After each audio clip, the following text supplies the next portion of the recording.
Rahul Gandhi bolong undang inam jaga seng Kongres Shen usolong biang UMP jong kalok sabha.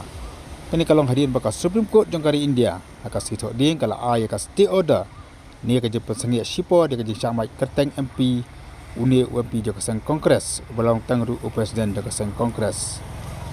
Kini kerja ay hukum ban pensengi ia kerja syamai kerteng kalong hadirin baka Supreme Court kala pendamno ia kerja syak pensaja ni state of conviction kala ay dekat surat court ya Rahul Gandhi hak criminal defamation case bala udo do Purnesh Modi halo gejeng kena Rahul baki nangtu bakrau kari India ke babun kidi nak jaj Modi bukan thop ya Nirav Modi Lalit Modi bat Narendra Modi hakawi ni gejeng lap election ke balong Karnataka House Nam Ajar Sam ada ka kendai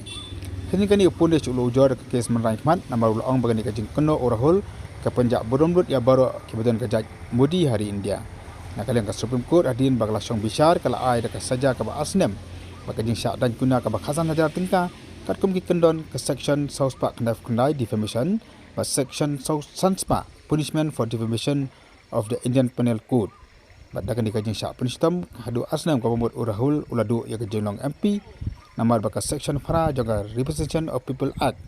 kado balada ununur hat din bala da usya arai pendram hakini kini kimbuka duma bakajing aj pun saja ka ba omduna ya ka Asnam utai ni kata khat kin syak mai kerteng nak kajing long thot jong kajing dorbar parlimen nak kaleng Supreme Court abasya misya dia kini kamu duma kala kadau maka kajing syai pun saja kadai ke maximum sentence ya Rahul Gandhi kala pelong ya u ban syamai kerteng nai namar baka surat court ni wat Gujarat High Court kam syam la kadau ya kadau balai badan kaman ai maximum sentence ya Rahul Gandhi nak kadau ke Supreme Court kala pendamno ya kini kajing syak pun saja bersyang patok ba Asnam Rahul Gandhi nak kaleng Rahul agak Twitter juga tang hadin kendap minit baka sumkur kala ai kena hukum